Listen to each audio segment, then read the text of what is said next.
Okay, so I'm paranoid of the voice of God, so I'm going to be dashing through this presentation. So this is, if you haven't quite captured the power of cryptocurrency, hopefully this project will sum it up. A lot of people think it's used for nefarious uses, but actually they're now funding scientific purposes, scientific projects. They're funding charities all over the world. And Dash decided back in the springtime to fund this project. And what is this project about? Well, John gave a great description of what you can do with the current genomes. You can do a lot. However, if you look around other plant genomes that have much smaller economic impact than cannabis, their genomes are in much better shape than ours. The cannabis genome right now is in horrible shape compared to these things, and it does create some artifacts. Philippe showed some artifacts where you try and replicate markers and the primers fall in SNPs and it doesn't reproduce. And we've seen this with a lot of the vendors supplying sequencing services as well, that the things just don't fully reproduce lab to lab. And we got to change that, and the best way to change that is to actually sequence the genome to a quality of at least what the Human Genome Project had back in 2001. And the metric back then was to get to about 500 kb N50. What that means is the average length of the sequence contig in the assembly was about 500,000 letters. This is not perfect. We want chromosomes that are hundreds of millions of bases long, that are completely contiguous and completely phased, but this is the best we could do back then. Nowadays, I think you'll find the hurdle rate for a good genome, people will say, is if you're in the megabase club. They want this N50 number to be north of 1 million bases, and I'm going to show you how we pulled this off on the cannabis genome. So there are several reasons to do this that John touched on. I won't go very long. We want marker-assisted selection. We want accelerated breeding. We want reliable SNP chips, which I don't think you can get off the existing references. And we want to do this on as many genomes as possible, not just any one sort of victory genome. We want a pan genome. We want type 1 genomes, type 2 genomes, type 3 genomes, type 4, type 5, you name it, hemp lines. We really want 12 really powerfully done genomes to make sense of what's going on. Now, some terminology here. You're probably used to hearing about contigs. This is what a normal assembly turns into, a couple 100,000 of these, and we really want to get it into chromosomes like this. And there's technologies from Phase Genomics and PacBio that help do this that we'll touch on. But this is really important for you to understand where those chromosomes came from, like if they're in certain organelles or if they're in certain microbes that often contaminate genome assemblies. So we started off sequencing a Jamaican lion strain, and this was a strain that I selected mainly because it had some impact on my father. He was using type 2 strains, but there was also some controversy over IP, and we figured let's see if we can shed some light on that. And I also like teasing Mark Lewis once in a while and trolling him a little bit, so I decided, let's sequence something that he may have bred. I think this actually dates back to 2007. And there's some awards that it won, and it is a type 2 plant, and it looks as if it is beta-caryophyllene dominant, a little bit of myrcene in there as well. These might vary based on conditions. This is all grown in a hydro to get rid of microbes, or at least to limit the microbes. But you can see the reports down here in terms of it's about a 2-to-1 CBD to THC line. So how did we do this? Well, Dash, as Chuck just described, consists of these masternode owners that are all over the world that vote on how to spend their treasury. And you submit them proposals, and they decide, will this help us improve our network? And they're interested in solving the banking problem in the cannabis industry. And they saw this conference, and they saw this genome, and said, let's do it. Let's build the best reference in the world, and then we can maybe even build a seed-to-sale tracking system that is forensic in quality. So they voted on this in June 3rd, and this is what's crazy about the process is you submit the grant application. We probably submitted a week before the deadline, and by a week later, we had Dash in our bank ready to spend, and we were able to kick the project off. So this is the summertime. June 3rd, we started UPCR screening for type 2 plants. This is a little colorimetric assay we have that can tell you whether it's type 1, 2, or 3. We then went into Illumina sequencing to screen for heterozygosity, to pick a plant that had the less of that, because that would be better to sequence as a first genome. And then we got to go back to these old school tools of actually doing pulse field gel electrophoresis to get high molecular weight DNA. This is really critical to get DNA as long as possible, because the read lengths we have now in these single molecule sequencers can actually get out to 50 to 100,000 bases. And so we chose to do this on the Pacific Biosciences platform because it had the highest accuracy. There are some other nanopores out there that have longer reads, but the accuracy right now, when we played around with that last year at CanMed, we couldn't get those assemblies to gel. So we turned back to PacBio and looked for higher accuracy reads and fed it DNA that could actually get us these 32,000 base pair reads. And we assembled this by August 3rd and put it public at about a 650 KB N50. So we beat the Human Genome Project draft, I should say, in a matter of a couple months, 60 days from getting funded to putting it public. And this isn't the end of the story.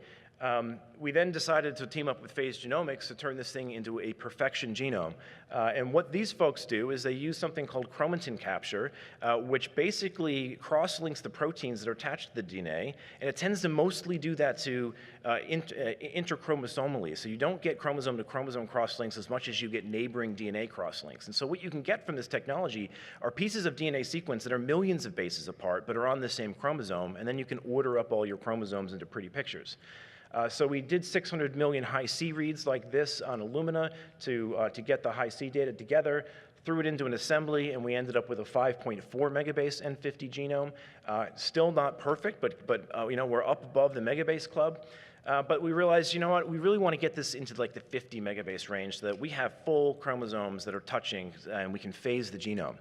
So we went back and did more PacBio sequencing on their latest chemistry. It's a version 6 chemistry that does 42,000 base pair reads, and I think it can do longer. This is probably limited on the type and the quality of DNA we gave them and gave the laboratory that was doing this. You really need to get that DNA as long as you can so that you can maximize the throughput on these systems. So this went into another assembly, a Falcon assembly, and this raw assembly, unscaffolded without any of the high-C data trying to glue the contigs together, came out at 3 times this 1 megabase club, all right? We're at 3.7 megabases of just the PacBio data alone, and that is fantastic. To give you some perspective on where that is, in a slide or so, I'll show you where all the historical assemblies were. And then, of course, we quickly uploaded this into a preprint server because our funding cycle was ending by the end of October, and we really wanted to have the chapter closed on starting of funding to end of funding. We're going to have a preprint out that represents all this data. So what are these platforms?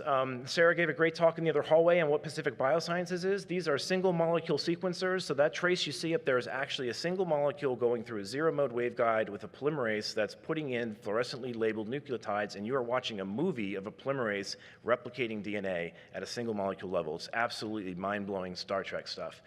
And they can do millions of these wells at a time, which is fascinating. And then the other one is this high-C approach that Phase Genomics was doing. And what this does is it really gives you three-dimensional structures of the genome, because their genome is not these perfect, beautiful linear chromosomes. It's actually a big Gordian knot. And when you cross-link that, you end up cross-linking certain DNA into certain compartments of cells, like the mitochondrial DNA ends up in one place and the chloroplast ends up in another. And then all of the microbial contaminations end up cross-linked in their own buckets because they have nucleuses and other cell walls that are kind of constraining them. So this helps partition cells into the buckets that the DNA actually exists in inside the cell, so you can do much more complete and thorough assembly. So this is one of the first ones that we did, and I think the most remarkable thing about this technique is that you don't need high molecular weight DNA to do this. You take the tissue and you just cross-link it with formaldehyde, and then you chop the DNA up. Once it's cross-linked, these huge loops of megabases apart get cut, and you ligate them, and you're effectively reading the ends of these large loops of DNA, and you end up building these maps. And so the map that you have here is a contact map. It's one of the earliest ones that we have. So typically you want to see a really bright line in the middle, and we're not completely getting that yet with Cannabis because of the repeat content in it, but it is bucketing now into 10 nice chromosomes, which is what we want to see. We want to see chromosome 1 through chromosome all the way through the X and Y chromosomes as well, and we want to see 2 of them, all right, because the Cannabis is diploid most of the time, and that's the next phase that we have to do, no pun intended, is we have to then take this diploid genome and split it into the 2 maternal and paternal chromosomes for every one of them and then organize them. Okay, so just put the brakes on here and look at what types of assemblies we traditionally have. So back in 2001, John's group and our group played around with assembling some of these genomes with Illumina data, and they ended up in hundreds of thousands of pieces, and the average contig size was like around 3,000 bases, okay? That's very small contig size when you consider the human genome declared victory on a draft at 500,000 bases. And then many other people started chipping in. Steep Hill put out a really nice assembly that then bumped this number up. Likewise, Phylos put one in there, and I think the N50 number got up to 159 kb. That was the longest, most contiguous assembly, and it was on Cannatonic, which was a type 3 strain. So we weren't getting much information out of the THC genetics from that strain, but it was still giving us great insight into maybe the CBD genetics. So then we jumped on to Jamaican lion and started pumping these numbers up into the 648 region and the 665 region with just the PacBio assembly alone. And then when we topped this off with version 6 chemistry, these numbers all jumped to 3.7 megabase N50 results. So we're really talking about thousands of fold improvement over contiguity from where we started in 2011 to what we have today. So very fast response working with cryptocurrency folks. They move very quickly, and it really helps to get the data out there publicly. We did play around with trying to figure out some aspects of this genome with the existing assemblies we had. We published a preprint that we never really converted into a paper because it just opened up this onion of confusion once we did this. We did PCR amplification of THC synthase with 2 different primer sets, and some primer sets that were described in the literature from a group named from the Onofre paper were sitting right inside the gene. So when they amplified this, the primers were sitting on the start and stop codon, and they're a little bit blind to the variation in the start and the stop codons, and that's going to mean something in a minute. But you'll see when we amplify with those Onofre primers, we amplify a lot of copies, and we don't know where they are in the genome. We just amplify them and sequence them, and we know that they're unique copies because they have high confidence polymorphisms between them. But we don't know the order of them in the genome, and I don't know where they go in the genome, and we don't necessarily know if they're fully active in the genome. We just saw that there's a lot of those copies. We then backed those primers out to amplify with more unique regions in the genome, and we started getting much fewer genes that were coming through, and the ones that were coming through seemed to all be full length. There weren't any stop codons in them, and they looked as if they were really good THC synthase contigs. Now, when you get a good genome reference, this is what happens, is they all show up in a tandem array. So interestingly enough, THC synthase has replicated itself almost like it's kind of skidded across the genome. And so here's one region, one contig that has 5 different copies of THC synthase, but they're all mutated substantially. In fact, I don't even know if we want to call some of these THC synthase because they're mutated they're probably only 85% identity. And then likewise, you can look at another contig that is the one that contains Chromium synthase. Now we know that this thing actually is 4 tandem copies, about 30 or 40 kb apart. And you probably can't see this, but there are some mutations in the 3' end and the 5' end that change the amino acid structure, such that primers probably missed this in the past because they would have been placed on those sequences. There happens to be 2 more copies of this in another contig in the genome that's now been linked by the Hi-C data. So there's actually 6 copies of this thing, and they're all slightly diverged, and we don't know if they fold at the same rate or if they maybe fold some of the other rare cannabinoids. That these need to be cloned and expressed, and a lot of the work that John's done on this gene needs to be repeated with maybe some of these variants. This is how many we're finding that have at least 80% identity. There's 30 different DNA sequences, and this is a cladogram of them and the scaffolds that they're sitting on in the genome. So we can see there's a lot of cannabinoid diversity, cannabinoid synthase diversity.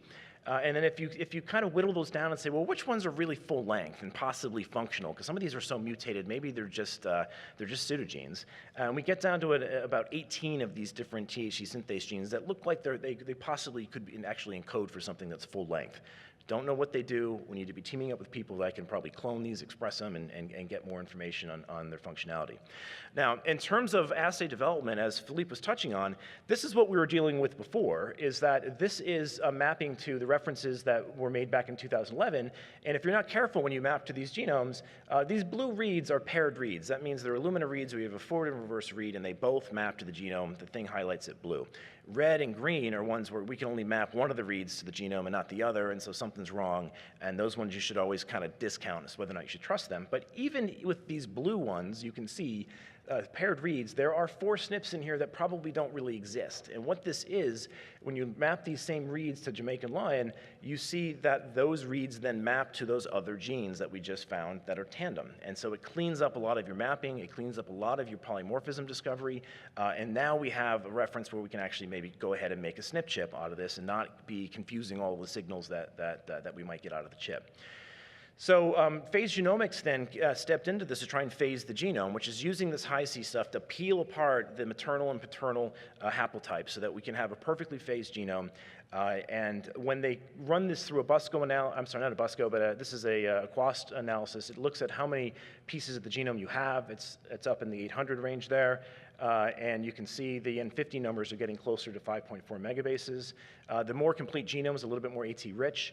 I don't have time to go into this. We are publishing this on Dash, and what that means is we're using an incentivized review system to speed it up.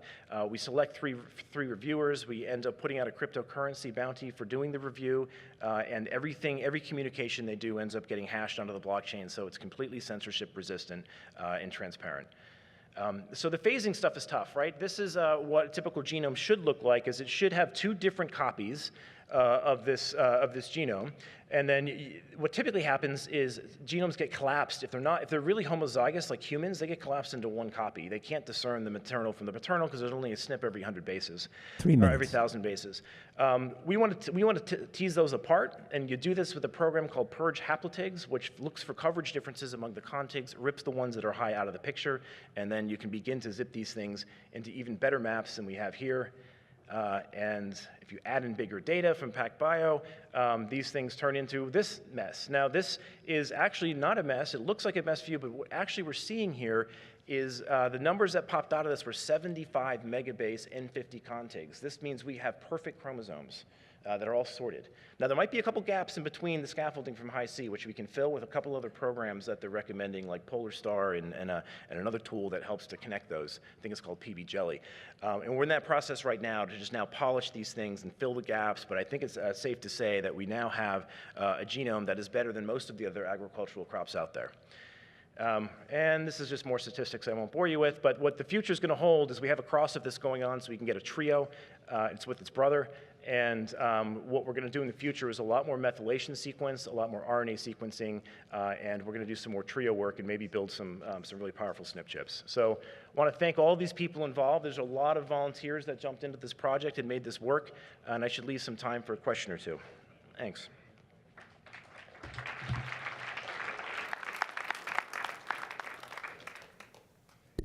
Please come up to the mics and ask any questions. Hey, Kevin. Thanks a lot for the talk. I do have a question. You mentioned the repeats on the THC and the cannabinoid synthase, and I think you probably saw a lot on terpene synthesis. Can you comment a little bit on the organization? Oh, thank you for bringing that up. So we've done a little bit of looking into the terpene synthase genes as well. To be honest, Luca and Keith Allen at Steep Hill have been digging into that a little bit more. We've got kind of a little community here that I know that you're involved with that they're staring down at that. They're remapping all of John's RNA sequencing data onto the new assemblies, and the terpene synthase cluster is even bigger. There's many more of those to work through. Fantastic, thanks.